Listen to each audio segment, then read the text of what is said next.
वस्सलामु अला सय्यिदिल अंबिया वल मुरसलीन व अला आलिहि व अस्हाबिहिल लज़ीना साइदू फी मनाहिजिस सिद्क़ बित्तस्दीक़ व साइदू फी मआरिजिल हक़्क़ बित्तहक़ीक़ अम्मा बअद फ़अऊज़ु बिल्लाहि मिनश शैतानिर रजीम बिस्मिल्लाहिर रहमानिर रहीम या अय्युहल्लज़ीना आमनुत्तक़ुल्लाह व कूनू मअस सादिक़ीन सदक़ल्लाहु मौलानल अलिय्युल अज़ीम व बल्लगना रसूलुहुन नबियुल अमीनुल करीम व नहनु अला ज़ालिका लमिनश शाहिदीन वश्शाकिरीन वल्हम्दुलिल्लाहि रब्बिल आलमीन लि खमसतुन उतफ़ी बिहा हद्दल वबा अल हातिमा अल मुस्तफ़ा वल मुर्तज़ा व बनाहुमा वल फातिमा गौसे आज़म बमने बेसरो सामा मददे क़िबले दी मददे काबे ईमा मददे बगिरदाबे बला उफ्ताद कश्ती ज़ईफ़ाने शिकस्तारा तुपुश्ती बहक़्क़े ख़ाजा उस्मान हारूनी मदद कुन या मुईनुद्दीन चिश्ती क़ादरियम नारे या गौसे आज़म मी ज़नम दमदे शेख अहमद रज़ा खान क़ुत्ब आलम मी ज़नम। मोहतरम सामिन इकराम, आइए हम और आप सबसे पहले हुजूर पुन्नूर ताजदार मदीना जनाब अहमद मुज्तबा मोहम्मद मुस्तफ़ा सल्लल्लाहु तआला अलैहि वसल्लम की बारगाह बेकसपना में झूम झूम कर हदिया दुरूद पाक पेश करने पड़िए बुलंद आवाज़ से अल्लाहुम्मा सल्लि अला सय्यिदिना व मौलाना मुहम्मद मअदिल जूद वल करम व आलिहि बारिक व सल्लम सलातु व सलामुन अलैका या रसूलुल्लाह सल्लल्लाहु तआला अलैहि वसल्लम। हज़रात, मैं आपका ज़्यादा टाइम ना लूँगा, बल्कि बहुत तेज़ी के साथ मैं अपने मकसद को बयान करके आपके सामने से रुखसत हो जाऊँगा। ये हुजूर हसीब मियाँ अलैहिर्रहमा की करम नवाजी है कि इस फ़कीर सरापा तक़सीर को यहाँ पर थोड़ा सा बोलने का मौका दिया। हुजूर हबीब मिल्लत के बारगाह में खराज अक़ीदत पेश करने का मुझे मौका मिला। अल्लाह ताला से दुआ है अल्लाह ताला हमें और आप सबको हुजूर हबीब मिल्लत की सच्ची मोहब्बत अता फरमाए। हज़रात, नज़ा के आलम में जब इंसान के ऊपर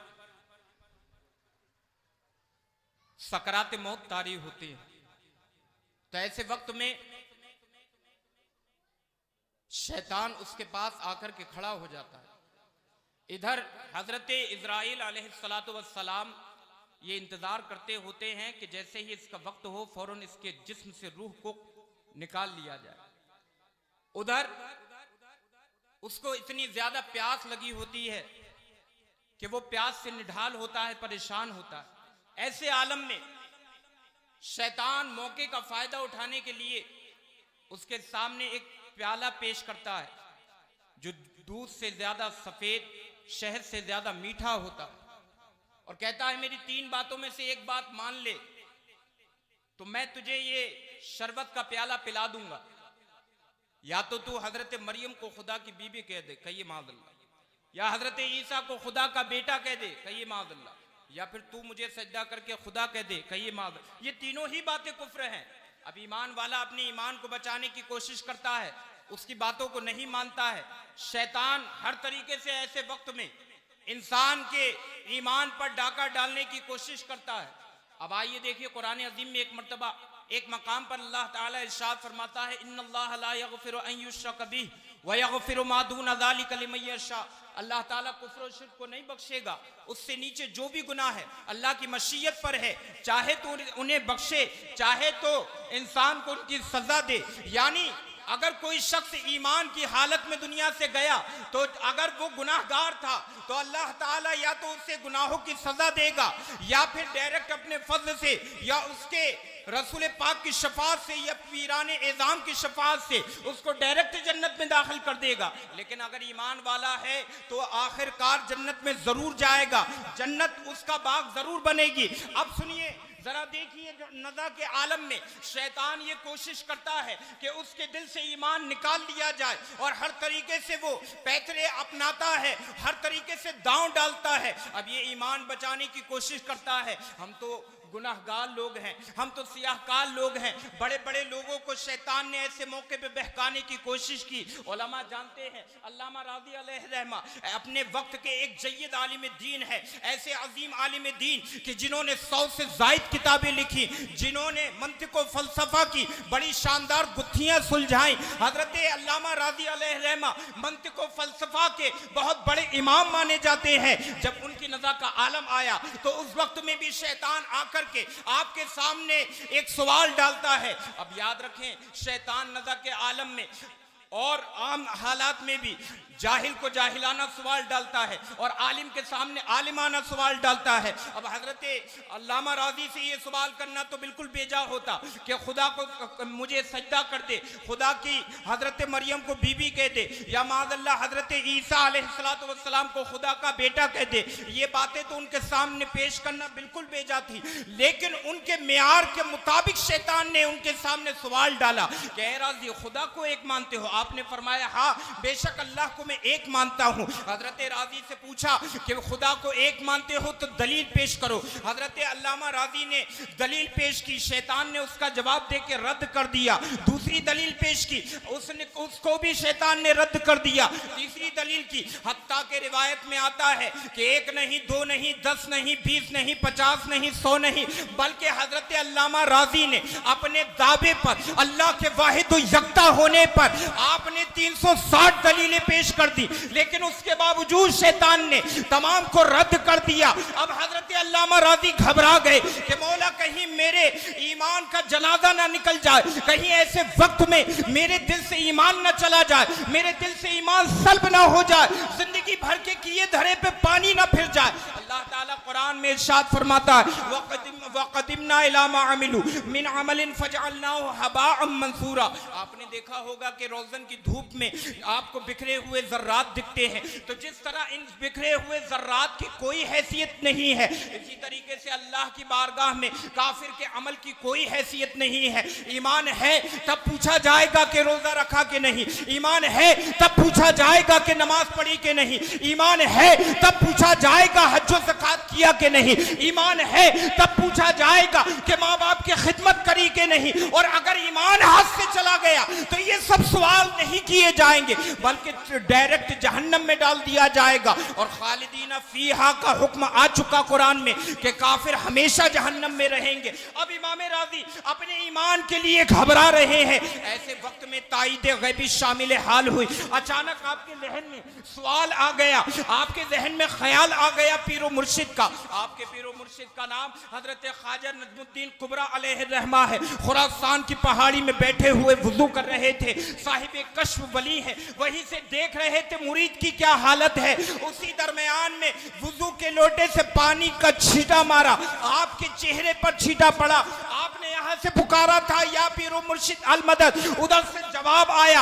आपने इरशाद फरमाया हजरत नजमुद्दीन कुबरा ने कि ऐ राजी ये मंतकियाना फलसफियाना दलीलें छोड़ और कह दे कि खुदा को बिला दलील के एक मानता हूँ। जब हजरत अल्लामा राजी ने पीरो मुर्शिद के हुक्म पर अमल किया और कह दिया कि खुदा को बिला दलील के एक मानता हूँ, तो शैतान चला गया।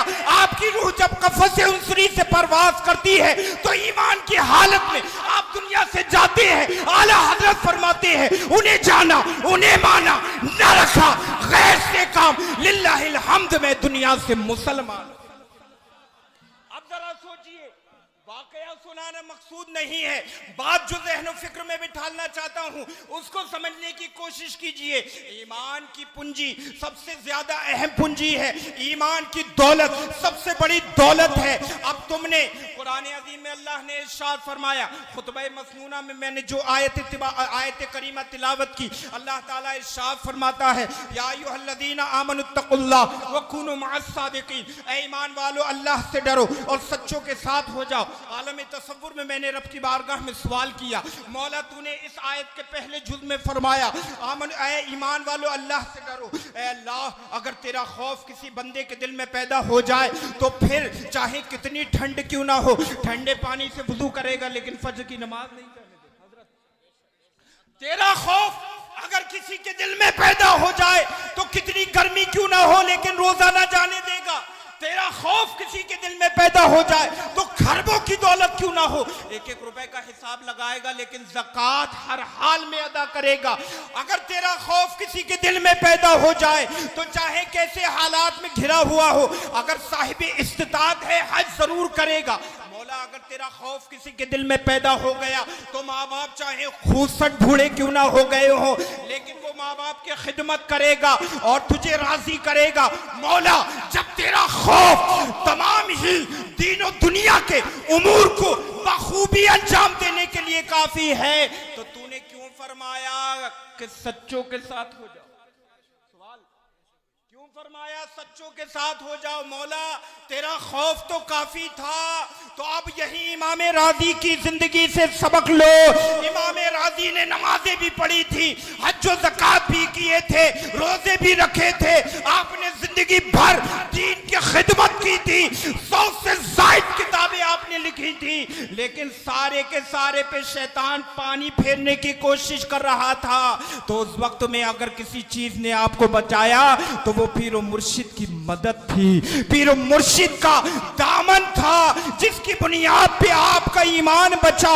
अब सुनो अल्लाह ताला ने जो फरमाया, ऐ ईमान वालो अल्लाह से डरो और सच्चों के साथ हो जाओ, तो मतलब अब यूं हो गया, ऐ ईमान वाले अल्लाह से डर, नमाज पढ़, अल्लाह से डर, रोजा रख, अल्लाह से डर, हज कर, अल्लाह से डर, ज़कात अदा कर, अल्लाह से डर, माँ बाप की खिदमत कर, अल्लाह से डर, पड़ोसी का हक अदा कर। लेकिन याद रख ले, इन तमाम चीजों की मकबूलियत जब होगी जबकि तू ईमान लेकर के आएगा। तो मौला हम ईमान कैसे बचाए, ईमान कैसे बचेगा? तो अल्लाह ने आगे इरशाद फरमा दिया, कूनू मअस-सादिकीन। ईमान बचाना है तो उनका दामन पकड़ ले जो मेरे सच्चे बंदे हैं, जो मेरे सच्चे शहदाई हैं, मेरे नेक व साले।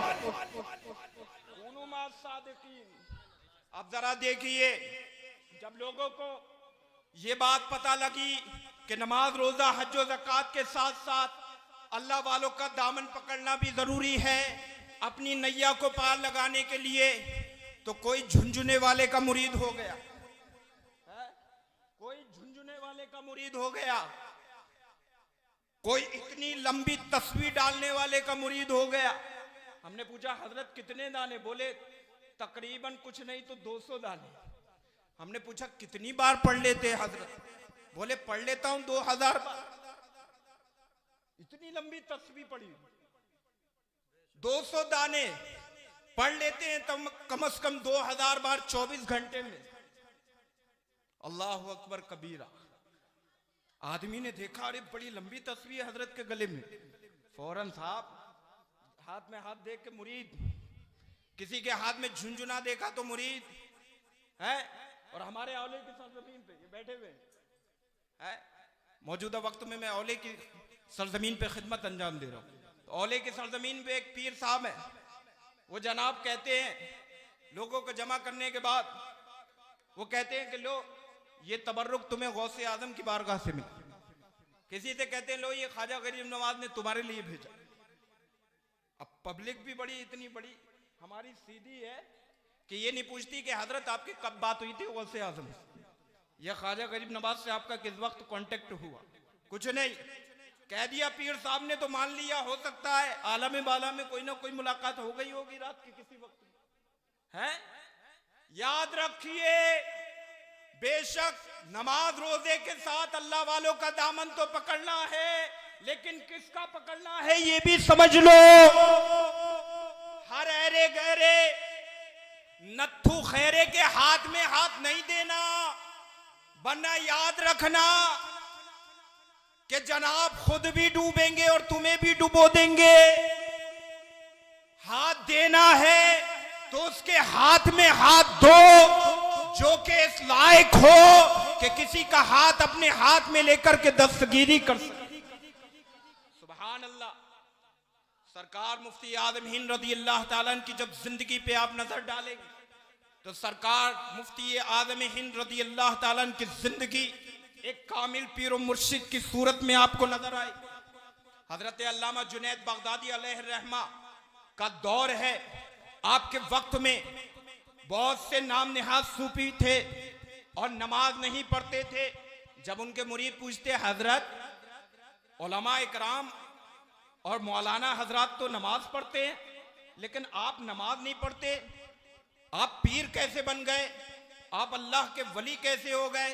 तो जवाब देते थे कि पीर और जो अल्लाह का वली होता है उसे नमाज रोजे की जरूरत नहीं। कहिए माज़ क्या कहते हैं? नमाज रोजे की जरूरत नहीं है। इसलिए कि नमाज रोजा वो करता है जो रास्ते में हो। हम तो मंजिल पे पहुंच गए, क्या कहते हैं, हम तो मंजिल पे पहुंच गए।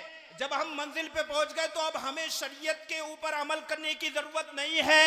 हजरत जुनैद बगदादी सरकार गौसे आजम दी अल्लाह ताला से 200 साल पहले बगदादी मोहल्ला की सरजमीन पे जलवा अफरोज थे।